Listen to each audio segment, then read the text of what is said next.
ఇప్పుడు ఇదంతా కూడా అభిషేక్ రెడ్డి అన్నది చనిపోయాడు, ఎవరు వైఎస్ బ్రదర్, అతను ఏదో అది ప్రధానమైన సాక్షి. అది దాని మీద చర్చ జరుగుతుంది, దాన్ని డైవర్ట్ చేయడానికి ఇదంతా దీనికి రాజకీయ కోణం పులుంతున్నారు అనేది ఒకటి. చెప్పలేమండి. ఎందుకంటే అతను సాక్షికి దోషికి పెద్ద తేడా ఉండదండి క్రిమినల్ చట్టం ప్రకారం. చేసినాడే కదా చూసినాడు కూడా దోషి కింద లెక్క బేసిక్గా, ఫండమెంటల్గా. అతను డాక్టర్గా చదువుకున్న వ్యక్తి చనిపోయిన శవానికి కుట్లేయటం అనేది చట్ట వ్యతిరేకం. అతని మీద క్రిమినల్ చర్యలు తీసుకుంటానికి చట్టాలు పరిమితి విధిస్తాయి. ఎప్పుడూ కూడా ఎథికల్గా తెలిసిన డాక్టర్ ఎవరో కూడా మెడికల్ కౌన్సిల్ నామ్స్ ప్రకారం శవానికి, మెడికో లీగల్ కేసు అయిన శవానికి ముట్టుకోకూడదు, కుట్లేయకూడదు, పోస్ట్ మార్టానికి పంపించాలి. అతను కుట్లేసాడు అని చెప్పి సిబిఐ ముందు కూడా వాంగ్మూలం ఇచ్చినట్టు పత్రికలో చదువుతున్నాం.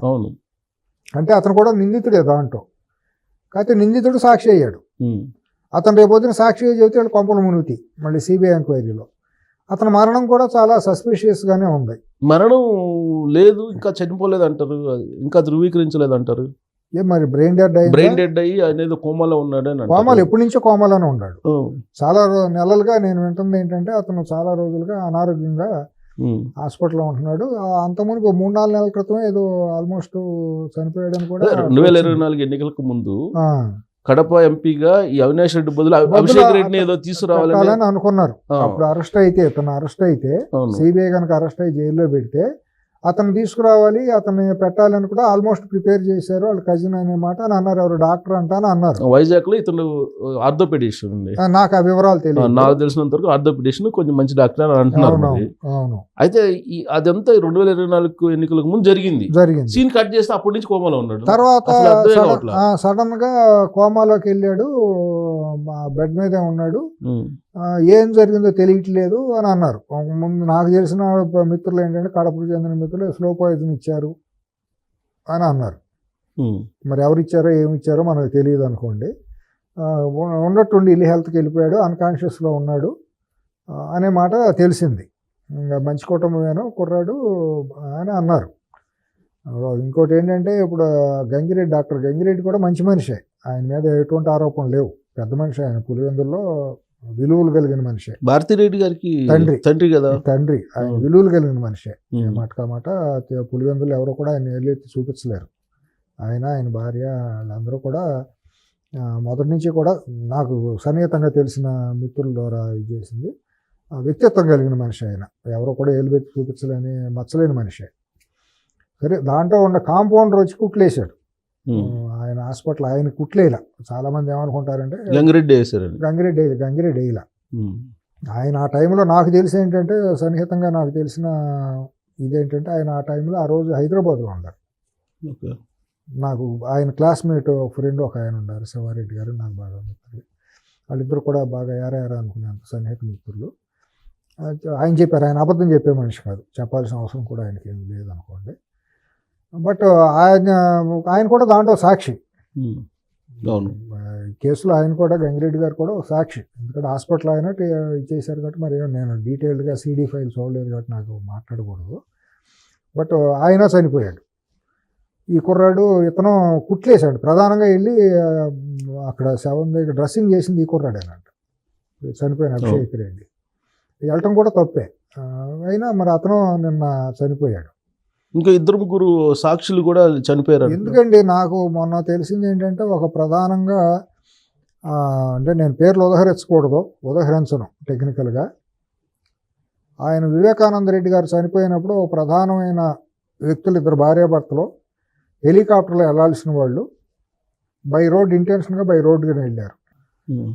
హైదరాబాద్ నుంచి, బంజారా హిల్స్ నుంచి వెళ్ళేటప్పుడు 3-4 ఫోన్లు, 3-4 సిమ్ కార్డులు మాట్లాడుకుంటూ వెళ్ళారు.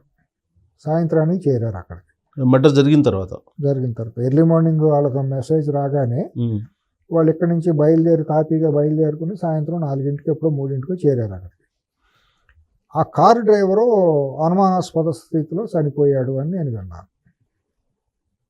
కారులో వీళ్ళు వెళ్ళేటప్పుడు మాట్లాడుకుని ఇది ఉంటుంది కదా, అది అవన్నీ మామూలే. అనేది తెలిసింది, మోడస్ ఆపరాండి మనకు తెలిసింది. అది అదంతే, నాదేం నరమేధం అంటాం కదా, వాళ్ళు ఆ చైన్ మడ్డలు అట్లా వెళ్ళిపోతూ ఉంటాయి.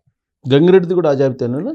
దేవుడికి తెలియాలి, ఇంకా అంతే అనుకుంటున్నారు జనం అందరూ అనుకునేది అంతే. పులివెందుల నుంచి తాడేపల్లి నుంచి హైదరాబాద్ నుంచి విజయవాడ నుంచి ప్రపంచం అంతా అదే అనుకుంటుంది. నిజాలు దేవుడికి తెలియాలి. సో వివేకానంద రెడ్డి మర్డర్ కేసులో సాక్షులుగా ఉన్న వాళ్ళు ఒక్కొక్కళ్ళు చనిపోయారు. పరిటాల రవి కేసు అంతేగా. పరిటాల రవి కేసు ఏమైంది? పరిటాల రవి కేసులో మొద్దుసీన్ దగ్గర నుంచి మొదలెడితే ఓంప్రకాష్ అందరూ అంతే కదా, సూరి వీళ్ళందరూ అంతే కదా, డాక్టర్ సాంబశివరావు అంతే. అది దాంట్లో భాష అని ఒక గన్మ్యాన్, భాష అని ఒక గన్మ్యాన్ చనిపోయాడు. ఇది చాలా మిస్టీరియస్ ఇవన్నీనండి. ఇప్పుడు వీటన్నింటినీ మనం మాట్లాడలేము. ఇప్పుడు అభిషేక్ రెడ్డిది కూడా అదే సేమ్ అదే జాబితాలోకి వస్తుంది. అంతేగా మరి, అంతే అనుకోవాల్సి వస్తుంది. ఇప్పుడు దీని మీద చర్చ జరుగుతుంది, ఎందుకంటే 2 రోజుల క్రితం ఇతను చనిపోయాడు అనే వార్త వచ్చింది బయటికి. మళ్ళీ కాదు చనిపోలేదు ఇంకా అనేది ఉన్నాడు. ఇంకోటండి, ఇంకా ఇదేంటంటే వాళ్ళు చంద్రబాబు నాయుడు గారు గోదావరి పుష్కరాలు దాన్ని కూడా వండి వార్చారండి 5 ఏళ్ల పాటు. అవును. రాజశేఖర రెడ్డి బతికొండప్పుడు డ్రాట్ వచ్చింది, గుర్తుందా మీకు? 1999-2004 మధ్య ఎల్నినో అని వచ్చినప్పుడు విపరీతం వర్షాభావ పరిస్థితులు వచ్చి పవర్ సప్లై ఇదయ్యింది, వర్షాలు బాగాలేక పంటలు కూడా ఎండిపోయే పరిస్థితి వచ్చింది. అప్పుడు చంద్రబాబు నాయుడు గారు 1999 to 2004 అప్పుడు చంద్రబాబు నాయుడు గారు ఉంటే వర్షాలు పట్టలేదని కూడా రాజశేఖర రెడ్డి ఇష్టానుసారం ప్రచారం చేశారు. దాన్ని పురాణాలతో పోల్చారు, రకరకాల పురాణాలతో పోల్చి క్యారెక్టర్ అసాసినేషన్ చేశారు. అది నేను చెప్పదలుచుకుంది. తర్వాత గోదావరి 2014లో గోదావరి పుష్కరాల్లో దురదృష్టవశాత్తు చనిపోతే దానికి కూడా మళ్ళీ కొంతమంది వీళ్ళందరూ చేరి ఆయన్ని ఆ క్యారెక్టర్ని అసాసినేషన్ చేసుకుంటూ వచ్చారు. ఇప్పుడు మళ్ళీ రాయలసీమ కాలకేయుల ముఠ మళ్ళీ స్టార్ట్ చేశారు. ఎందుకంటే మళ్ళీ ఇదిగో చూసావు ముక్కోటి ఏకాదశి గట్ట అయిపోయింది, ఈయన అవటం మూలానే దుర్మార్గమైన ఇది మొదలెట్టారు. అది మరి సమీక్షించుకోవాల్సిన తెలుగుదేశం పార్టీ అధిష్టానం, తెలుగుదేశం పార్టీలో ప్రధానమైన నాయకులు, పదవులు అనుభవిస్తున్న వాళ్ళు మరి కృతజ్ఞత ఉండాలిగా మంత్రులకి, వీళ్ళందరికీను. వాళ్ళు మాట్లాడగానే వీళ్ళు కూడా రేసు కుక్కలాగా పడిపోవాలి వాళ్ళ మీద. ఎక్కడో మాట్లాడేది ఏం మాట్లాడుతున్నారని ఒకటంటే 2 అనాలి కదా, లేకపోతే తయారు చేసుకోవాలి. అటువంటి వాయిస్లో ఉన్న వాళ్ళు తయారు చేసుకోవాలి కదా. వీళ్ళు ఎందుకు వెనకబడుతున్నారు తెలుగుదేశంలో? ఎందుకు? అధికారం చేతిలో ఉంది, వాడు ఒకడు మాట్లాడుతా అంటే తామపోతాను కానీ తాటి మట్టతో పట్టపట్ట 4 అనాలి కదా, ఎందుకు మాట్లాడలేకపోతున్నారు? వాళ్ళు ఏదో డార్లింగ్ కేసులో ఇక్కడ చేసుకుంటున్నారు కొంతమంది హైదరాబాద్. అది మా అధిష్టానం సమీక్షించుకోవాలి. అటువంటి డార్లింగ్లను లవర్స్ ఉంటే పక్కన పెట్టుకోవాలి. వాళ్ళతో ముందుకెళ్తామనంటే ఇట్టాక సంకనాగిపోతుంది, పార్టీ పోతుంది, అన్నీ పొరుగు పోతుంది. అది ఆలోచించుకోవాలి వాళ్ళందరూ. ఇవాళ వచ్చింది వాళ్ళ కోసం కాదండి, తెలుగుదేశం పార్టీ కోసం ఇంకోటి కోసం కాదండి, ఇది సమాజం కోసం, రాష్ట్రం కోసం మాట్లాడుతున్నామండి. రాష్ట్రం బాగుండాలండి. ఏదేదో తెలుగుదేశం మూలానే రాష్ట్రం అని నేను అంటలేదు. పార్టీ అది ఒక ప్రధానమైన పార్టీ, అది దరిదాపు 5 కోట్ల మంది జనాభా, దాంట్లో అన్ని వర్గాలు, అన్ని కులాలు, అన్ని మతాలు ఉంటాయి. రాష్ట్రం బాగుండాలంటే ఆ వైసీపీ అనే కాలకేయులు, ఆ రాక్షసులు అనేవాళ్ళు ఉండకూడదు. ఇంకెవరైనా రావచ్చు, బీజేపీ వచ్చినా, జనసేన వచ్చినా, తెలుగుదేశం వచ్చినా, కమ్యూనిస్ట్ వచ్చినా, కాంగ్రెస్ వచ్చినా, ఎవరు వచ్చినా మనకి అభ్యంతరం లేదు. ఈ వైసీపీ అనేది మాత్రం అక్కడ నామరూపాలు లేకుండా ఉండాలి, ఎందుకంటే రాష్ట్ర భవిష్యత్తు కోసం. మీరు చెప్పింది నిజంగా రాజకీయంగా వాళ్ళు నామరూపాలు లేకుండా ఉండాలంటే ముందు వీళ్ళు సక్రమంగా ఉండాలి కదా. ఉండాలి, అది నేను అనేది. ఎక్కడ ఉంటారు మీరు? ఇప్పుడు రాము ఎమ్మెల్యే, ఆయన అనుచరుడేమో దుర్మార్గం, సిగ్గుచేటు, పార్టీ సిగ్గుపడి అధిష్టానం సిగ్గుతో తలంచుకోవాలి. ఇప్పుడు ఏం సమాధానం చెబుతుందో చూడాలి. మరి ఎంత అవివేకం అండి. ఇప్పుడు ఒక ప్రధానమైన కేసులో అప్పుడు అతను ఒక ఎంపీ రఘురామకృష్ణరాజు ఎంపీ మీద హత్యాయత్నం జరిగింది. వీడు వెళ్ళిపోయి రొమ్ముల మీద ఎగిరి కూర్చున్నాడు. అతనికి పలానా తులసి అనే పేరు ఉంది అని ఎంపీకి తెలియదు కదా అప్పటికి. ఎవడో తెలియదు, ఎవడో లావాడు కూర్చున్నాడు అని చెప్పాడు. 115 కేజీలు ఉన్నాడు, నేను చచ్చిపోయాను అనుకున్నాను అనే మాట ఆయన చెబుతా వచ్చాడు. తర్వాత ముఖానికి మాస్కులు కట్టుకున్నాడు, చేశాడు అని చెప్పి వచ్చింది. మాస్కులు కట్టుకుని 3 అదను కాకుండా వచ్చారని వచ్చింది. నిజం ఎప్పుడైనా నిలకడ మీద తేలుతుంది కదా. సరే, ఏదో యాదృచ్ఛికంగానో లక్కీగానో గుర్తుపెట్టాడు. తీగలాగితే ఏంటంటే మొత్తం చూస్తే అతను సునీల్ కుమార్ అనేవాడికి ఐపీఎస్కి ఈడు బినామీ ఏజెంట్ అని చెప్పి తేలింది. హైడ్ గ్యాంగ్, ఐపీఎస్ సునీల్ అనే అతనికి ఈడు హైడ్ గ్యాంగ్. ఆ పే రోల్లో ఉన్నటువంటి ప్రైవేట్ ఆర్మీ మూలాలు లాక్కుంటూ వెళ్తే ఏమైపోయింది, సునీల్ కుమార్కి దగ్గర బంధువు వెనుగండ్ల రాము, ఇప్పుడు వెనుగండ్ల ఏదో రాము, గుడివాడ ఎమ్మెల్యే ఎన్ఆర్ఐ, అతని భార్య, అతను ఇంటర్ క్యాస్ట్ మ్యారేజ్ చేసుకున్నాడంట. రాము భార్య ఎస్సీ, ఆమె సునీల్ కుమార్కి బంధువు అంట. అమెరికా వెళ్తే సునీల్ కుమార్ ఉండేది ఈ ఇంట్లో నేను అని చాలామంది అమెరికాలో ఉన్న మిత్రులు చెబుతూ ఉంటారు, బంధుమిత్రులు, నాకు సన్నిహిత మిత్రులు, బంధువులు అందరూ కూడా చెబుతారు. అమెరికా వెళ్ళినప్పుడు వెనుగండ్ల రాము ఇంట్లోనే అతను సునీల్ కుమార్ ఉంటాడు. ఆ సునీల్ కుమార్కి మేనగోడలో కూతురు వరుస మేనగోడల వరుస ఇది అవుతుందంట భార్య. అంటే మీరు లింక్ను ఇచ్చేయండి. నేను కూడా ఏమనుకున్నానంటే తులసి అనే అతను ఈ సునీల్ కుమార్కి బంధువు అనుకున్నాను నేను నిన్న మొన్నటి వరకు కూడా. వాళ్ళ మనిషి అతనే పక్కన పెట్టుకున్నాడు, భార్య తరపున మనిషి అని చెప్పి నాకు గుడివాడలో ఉన్నటువంటి నాకు సన్నిహిత బంధువులు మిత్రులు చెప్పారు. ఒక 4 రోజుల క్రితం నేను వెళ్ళినప్పుడు ఎవరు ఏంటంటే అంతా అతనిదే నడుస్తుంది, మొత్తం అంతా అతనిదే హవా నడుస్తుంది, ఇక్కడ మొత్తం సెటిల్మెంట్లు అన్నీ కూడా అతనే చూస్తున్నాడు, తులసి అని అతను వాడే చూస్తున్నాడు, ఎమ్మెల్యే ఏం పట్టించుకుంటలేదు అనే మాట అన్నారు. ఎవరో తులసి ఏంటంటే భార్య తాలూకానా అని అన్నారు.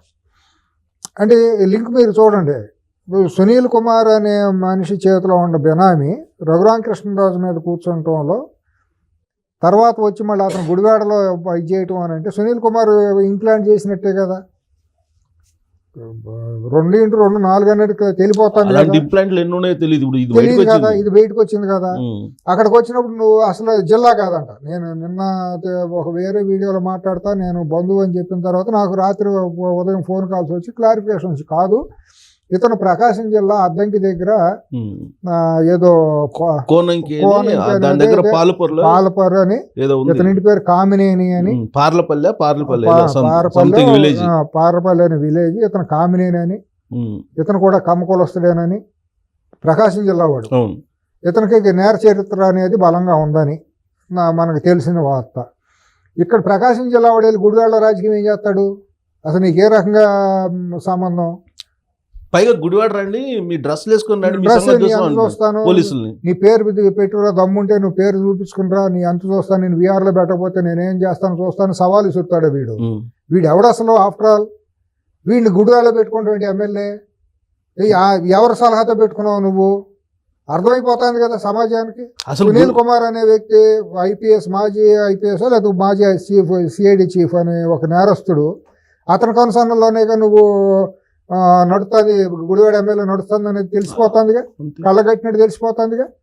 నిన్న పోలీసులు అరెస్ట్ చేస్తాడు ఒక క్రిమినల్ని, ఎమ్మెల్యే వెళ్ళిపోయి అధికార పార్టీలో ఉండే ఎమ్మెల్యే ప్రతిపక్షంలో ఉన్నప్పుడు, తెలుగుదేశం పార్టీ ప్రతిపక్షంలో ఉన్నప్పుడు సఫర్ అయిన ఇది టక్కు గిక్కు చేసుకుని బొకే ఇచ్చేసి ప్రభుత్వం వచ్చిన తొలి రోజుల్లో ఆడు తర్వాత వైరల్ అయింది. ఆవిడంటే వాడు ఫైబర్ నెట్లో కంప్లైంట్ ఇచ్చింది వాడేను అని. ఒక నేరం మన మీద నేరం చేసి క్రిమినల్ ఇది చేసి ఇబ్బంది పెట్టినాడు వాడు. హౌ డేర్ అండి వాడిని తీసుకొచ్చి వాళ్ళు సిగ్గుసారి ఉండాలా? డైరెక్ట్ గా అసలు ఇప్పుడు తులసిబాబు కోసం గుడివాడ నుంచి ఒంగోలు వెళ్ళాడు. అదే కదా, ఎంత బరితెగింపు అందరి ముందు గంటలు మాట్లాడాడు కదా, ఎంత బరితెగింపు అనుకోవాలి. ఇది మొత్తానికి బాధ్యత ఎవడు? ఇవాళ కృష్ణా జిల్లా రాజకీయం ఇంత దగులుబాజీతనంగా దిగజారిపోవటానికి, ఇటువంటి లంపెన్ గ్యాంగులన్నీ విజయవాడలో వెరుతాలు వేసేసి పొరుగు పోవటానికి ప్రధానమైన బాధ్యుడు విజయవాడ ఎంపీ. కృష్ణా జిల్లాకు సంబంధించిన ఇష్యూ కాదు, పార్టీకి సంబంధించింది. అది చెబుతున్నా, అది వేరే బయలుదేరింది ఇక్కడ. ఇప్పుడు బాధ్యత వహించాల్సింది ఎవరు? ఎమ్మెల్యేతో పాటు విజయవాడ ఎంపీ కూడా.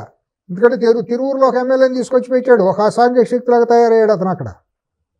తిరువురు ఎమ్మెల్యే అసలు ఏం జరుగుతుందో అర్థం కావట్లేదు. ఎందుకు నిన్న మొన్న జోగి రమేష్ ని పక్కన పెట్టుకున్నారు కదా నూజివీడులో. మరి మా మినిస్టర్ తెలియకుండా జరిగిందా? అక్కడ ఆర్టీసీ చైర్మన్కి తెలియకుండా జరిగిందా? ఏం జరుగుతుంది అక్కడ? ఇవన్నీ జరిగేదంతా బాధ్యత తెలియదా? ప్రధానమైన భూమిక నువ్వు ఉండవు, లోకేష్కి రైట్ హ్యాండ్ లెఫ్ట్ హ్యాండ్గా నువ్వే ఉన్నావని అందరూ లోకం కూడా వస్తుంది. విజయవాడ ఎంపీకి మొత్తం అంతా ఏకచేత ఒక సింగిల్ హ్యాండ్ మీద తిప్పుతున్నాడు అంట, ముఖ్య సలహాదారుడుగా. ఏంటి నువ్వు చేస్తుంది ఏంటి అసలు? రేపు ప్రజలు ఏం తలెత్తుకోవాలా లేదండి? సిఎస్ గారు చంద్రబాబు గారికి తలవంప కదా. తులసిబాబు మీరు డ్రెస్ లో రాండి, మీ అంత చూస్తానంటే దాని ప్రభుత్వం ఏంటి అనేది ఎవరికి సవాల్ ఇసిరినట్టు? చంద్రబాబు గారికి లోపం ఇది కదా, పవన్ కళ్యాణ్ గారికి నామోషి కదా, లోకేష్కి నామోషి కదా. అంటే నువ్వు పెద్ద మాఫియావా, నువ్వు దావుద్ ఇబ్రహీం డానువా, నువ్వు ఎవడవు రా అసలు? రా నువ్వు గుడివాడ రాండి, గుడివాడ నీ అమ్మమ్మ ఒకటి సొమ్మ ఏమన్నా? గుడివాడ అంటే సామ్రాజ్యం, ఎన్ని గంటల రాము ఏమన్నా ప్రైవేట్ సామ్రాజ్యమా? ఏం దిగుతారు మీరు గుడివాడ వస్తే? రండి చూసుకుందాం, గుడివాడ వస్తాను రమ్మను. తమాషాలు వీళ్ళు తాతల ముత్తాతలు జాగిర గుడివాడ అంటే ఎమ్మెల్యేకి కలవగానే వీళ్ళకి 2 కొమ్ములు వచ్చినాయా? వీళ్ళ పర్సనల్ రిలేషన్స్ ఇప్పుడు పార్టీ మీద పడుతుంది, పార్టీ ఇమేజ్ మీద పడుతుంది, సెల్ఫ్ డిఫెన్స్ లో పడింది వాళ్ళ పార్టీ. దురదృష్టవశాత్తు ఏం వైడ్ గా మెసేజ్ వెళ్ళిపోయింది ప్రపంచానికి. ఎంత సిగ్గుచేటండి, నివ్వెరపోతున్నారు మొత్తం పార్టీ క్యాడర్ అంతాను. ఏంది వాడేంటి 35-40 వెహికల్స్ లో జనం తీసుకెళ్ళటం ఏంటి? విచారణకి వెళ్ళేటప్పుడు అరే రఘురామకృష్ణరాజు గారిని ఎంత చూస్తావు, నేను లోపల అయిపోతే మేము మేసాలు తిప్పుతారు ఇల్లు అందరూ.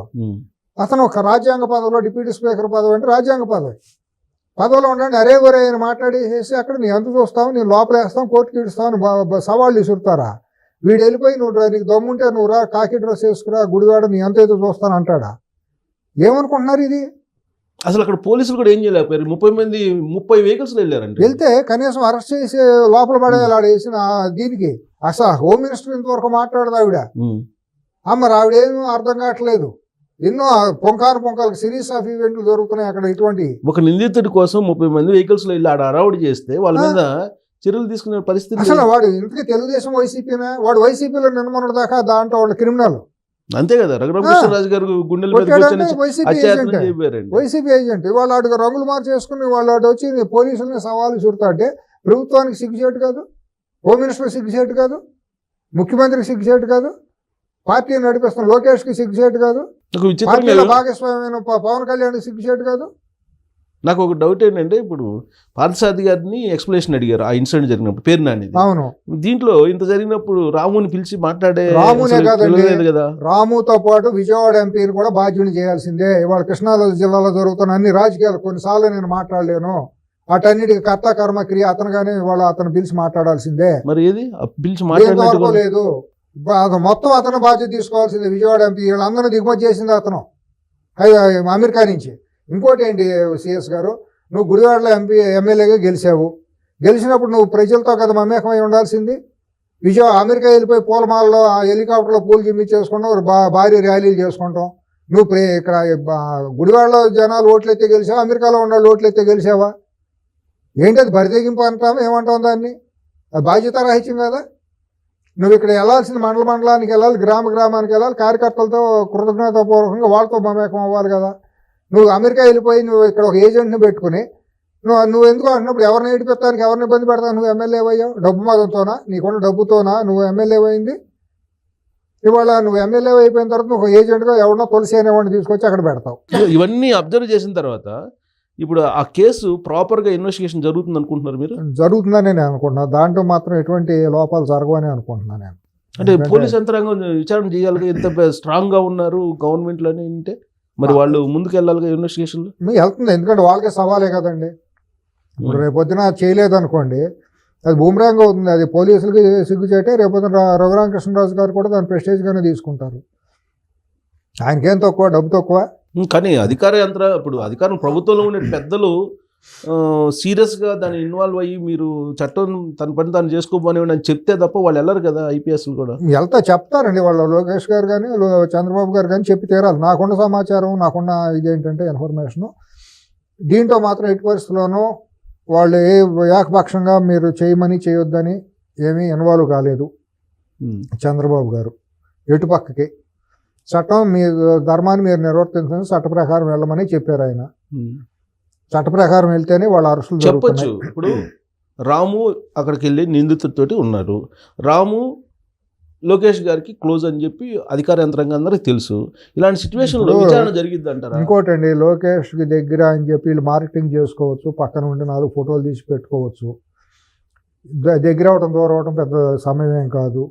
ఒకవేళ ఇటువంటి వాళ్ళని దగ్గర పెట్టుకుంటే లోకేష్ రాజకీయ జీవితానికి కూడా ప్రమాదం. అతనేమో అంత అమాయకుడు కాదు, అంత తెలివి తక్కువడు కాదు. నాకున్న అంచనా నిర్దాక్షిణ్యంగా పక్కన పెడతాడు. అతను రాజకీయంగా ఎమర్జీ అవ్వాల్సిన టైం ఇది, అతను ప్రూవ్ చేసుకోవాల్సిన టైం ఇది, ఆపర్చునిటీ. ఇటువంటి పనికిమాలిన వాళ్ళందరినీ పక్కన పెట్టుకుని అతను రాజకీయ జీవితాన్ని నాశనం చేసుకోడు. ఇది వన్ టైం పొలిటీషియన్గా మిగిలిపోడు. ఎందుకంటే అతని మీద చాలామంది ఆశలు పెట్టుకున్నారు. పార్టీ అతను ఉంటేనే పార్టీ ఉంటుంది, నడుస్తుంది అని చెప్పి. కాబట్టి అతను కూడా సమీక్షించుకుంటాడు. ఇవాళ అతనికి బర్డెన్ ఎవరో, పార్టీకి బలం ఎవరో, బరువు ఎవరు అనేది అతనికి తెలుస్తుంది నిదానంగా. 6 నెలల నుంచి జరుగుతున్న దాంట్లో ముందుగా చాలా ఆరోపణలు వచ్చినాయి. ఆరోపణలు అంటే నిరాశ నిస్పృహలతో ఏమి చేయట్లేదు అనే మాట. ఒక్కొక్కటి కొద్ది కంట్రోల్లోకి తెచ్చుకుంటున్నారు. ఇప్పుడు 6 నెలలు అయిన తర్వాత కొద్దిగా మనం అబ్జర్వ్ చేస్తా అంటే నిదానంగా వస్తుంది, కంట్రోల్లోకి వస్తుంది. పోలీసులు కూడా అప్పుడులాగా లేరు, కానీ ఇప్పుడు నిదానంగా కంట్రోల్లోకి వస్తున్నారు. తనంతట తను కూడా ఒక బలమైన ఇదిగా ప్రూవ్ చేసుకుంటున్నాడు. ఒక్కొక్కటి ముందైతే నవ్విన వాళ్ళు వాళ్ళు నిర్ఘాంతపోయి బాగా చేస్తున్నాడు అనే పరిస్థితిలోకి వస్తుంది, ఫేజ్లోకి వస్తుందని నేను గత కొన్ని రోజులుగా జరుగుతున్న ఇన్సిడెంట్స్ నేను వ్యక్తిగతంగా అంచనా వేసుకుంటున్నా. నేను కూడా మీ ముందు నిరాశని కొద్దిగా దీన్ని వ్యక్తం చేసినండి. అంతకుముందు సూచన చేశాము. ఇవాళ సూచనలోకి వచ్చి కొద్దిగా మనిషి యాక్షన్లోకి వచ్చాడు. ఒక్కొక్కటి కంట్రోల్లోకి తెచ్చుకుంటున్నాడు. బాగా బలంగానే వెళ్తున్నాడు. ఆ దృష్టికి వచ్చినవన్నీ కూడా చాలా బలంగానే సార్ట్అవుట్ చేసుకుంటున్నాడు. అంటే ఇప్పుడు పార్థసారథి గారి పేరుని అతను జోగి రమేష్ గారి ఇష్యూ కానీ, లేదా తిరువురు ఎమ్మెల్యే ఇష్యూ కానీ, లేదా ఇప్పుడు వచ్చిన రాము ఇష్యూలో కానీ, ఈ మూడింటి ఇష్యూలో పార్టీ నష్టపోయిన క్రమంలో ఆయన రిపేర్ చేశారా? జరుగుతుంది, తెర వెనక జరుగుతూ ఉండవచ్చు. ఎందుకంటే అన్నీ బయటికి రాకపోవచ్చు. ఒక్కొక్కటి చేసుకుంటా వచ్చే ప్రయత్నం జరుగుతుంది. ఎందుకంటే నాకు తెలిసి నేను ఆ టైంలో అక్కడే ఉన్నా. కృష్ణా జిల్లా ప్రాంతంలో రైతులు ధాన్యం కుప్పలు పోసుకుని ఆ టైంకి నేను అప్పుడే గుడివాడ ఒక కార్యక్రమానికి వెళ్ళాను.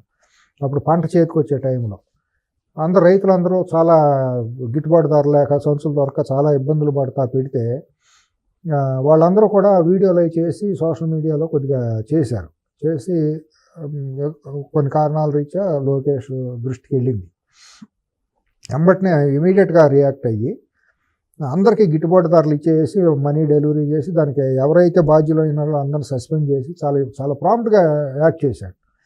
అది అయిన తర్వాత నాకు పశ్చిమ గోదావరి జిల్లా ఏలూరు నుంచి ఒక మిత్రుడు మాట్లాడి, ఏదో అనుకున్నాను కానీ వెంకటేశ్వరరావు చాలా బ్రహ్మాండంగా జరిగింది, ఏదైతే పోయినా కానీ గత ప్రభుత్వంలో మాకు జరగలేదు, ఇప్పుడు మాత్రం డబ్బులు టెన్షన్గా పడిపోయినాయి, ఇది మాత్రం హ్యాపీగానే ఉంది, ప్రజల్లో మాత్రం ఫ్రీ బీస్గా ఇంకా రాలేదని అసంతృప్తి ఉంది, డౌన్ ట్రేడ్ ఉన్న వాళ్ళలో అది కూడా సరి చేసుకుంటే బాగానే ఉంటుంది, పర్వాలేదు అనే మాట అన్నాడు. అతను కరుడుగట్టను వ్యతిరేకి.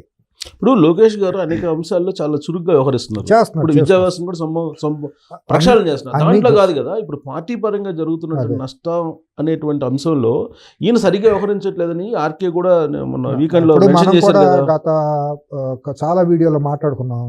సిఎస్ గారు గుర్తుందో లేదు, కోఆర్డినేషన్ లేదు పార్టీకి ప్రభుత్వానికి. పార్టీలో ఒక కుషన్ లాగా ఉండే బలమైన ఒక మేధో మాత్రం థింక్ ట్యాంక్ కానీ బాధ్యతలు తీసుకుని ఒక 4 జిల్లాలు 3 జిల్లాలకు ఒక ఇన్ఛార్జిగా పెట్టుకుని అన్నీ చూసుకునే వాళ్ళు ఎవరో లేరు అనే మాట మనం అనుకున్నాం. అది ఇంకోటి ఏమవుతుందంటే దీంట్లో కొంతమంది, అది నేను ఎంతవరకు ఇదో కాదు, ఎన్ఆర్ఐని తీసుకొచ్చి ఇక్కడ ఇన్ఛార్జీలుగా పెట్టడానికి కూడా తప్పు.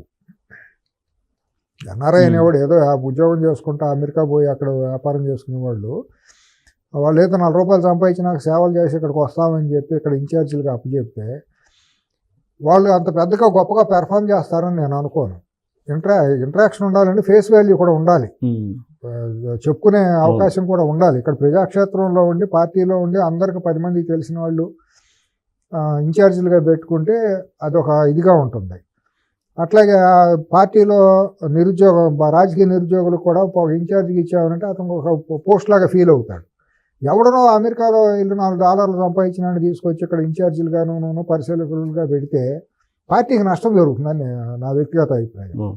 ఇటువంటివన్నీ అతను లోకేష్ సరి చేసుకుని పార్టీలో 2-3 జిల్లాలకు ఒక ఇన్ఛార్జిగా పెట్టుకుని ఎప్పటికప్పుడు నేను ఫీడ్బ్యాక్ తెచ్చుకుంటా సీనియర్లని. ఇప్పుడు పార్టీలో టికెట్లు రాక లేకపోతే వయసు మీద పోయి పార్టీ మీద అభిమానంతో ఉన్నాడు చాలామంది ఉన్నారు. ఆఖరి శ్వాస వరకు తెలుగుదేశంతోనే ఉండేవాళ్ళు, తెలుగుదేశానికి నష్టం చేయని వాళ్ళు చాలామంది ఉన్నారు. వాళ్ళలో మీకు 25 మంది దొరకడం పెద్ద సమస్య ఏం కాదు వడబోసుకుంటే. కమిటెడ్ తెలుగుదేశం చాలామంది ఉన్నారు, నిష్పక్షపాతంగా నిజాలు చెప్పేవాళ్ళు. వాళ్ళని పిలిచి అన్న అంకులు అంటే వాళ్ళు పొంగిపోతారు. వాళ్ళనేమో మిమ్మల్ని పదవులు అడగరు, రాజ్యసభ అడగరు, ఏమీ అడగరు, పిలిచి ఉన్న గౌరవంగా. ఈ కుర్రాడిగా నేర్పడతానం కూడా ఉంది. అందరినీ కది మా అన్న అంటాం, అంకులు అంటాం, పెద్దవాళ్ళు గౌరవించడం అనే సంస్కారం లోకేష్లో ఉంది, 100% ఉంది. ఆ టీంని కొద్దిగా ఏర్పాటు చేసుకుని సమీక్షను జాగ్రత్తగా చేసుకుంటే ఆ గ్యాప్ కూడా ఫిల్ అవుతుంది. అప్పుడు ఏమవుతుందంటే కొద్దిగా ఈ గ్యాపులు తగ్గినాయి అనుకోండి, ఈ ఇవన్నీ ఒక సెటరేట్ అవుతుంది. ఇటువంటి వాళ్ళన్నీ కొద్దిగా ఇంకా ఇప్పుడు నెక్స్ట్ ఎలక్షన్ నాటికి ఇప్పుడు కొన్ని ఉంది ఓవర్ బర్డెన్, కొన్ని మొహమాటానికి పోయి ఇచ్చిన తప్పు టికెట్లు కొన్ని ఉన్నాయి కృష్ణా గుంటూరు జిల్లాల్లో. వాళ్ళు చేసే ఏదో పనులన్నీ ఎప్పటికప్పుడు రికార్డ్ అవుతున్నాయి. కానీ బయటకు చెప్పట్లేదు ఇలా ఉంది, సరిచేస్తారు ఇలా ఉంది, సరైన టైంలో అన్నీ వాళ్ళ ఒకసారిగా బయటకు వేసుకుని మాట్లాడలేని పరిస్థితి కదండి. అంటే ప్రభుత్వాన్ని ఒకసారి చూసుకోవాలి, పార్టీని చూసుకోవాలి, రేపొద్దున నామినేటెడ్ పోస్టుల్లో కూడా మళ్ళీ బాగానే జరుగుతుంది ఫిల్టరింగ్. నామినేటెడ్ పోస్టుల్లో నికార్సైన కార్యకర్తలకి ధర్మబద్ధంగా న్యాయం జరిగేటట్టు కనపడుతుంది. ఎక్కడ కూడా పారాచూట్ లాగా దిగిపోయిన వాళ్ళకి పదవులు వచ్చే పరిస్థితి దీంట్లో స్థానిక మన కార్పొరేషన్లో తక్కువ అవకాశం.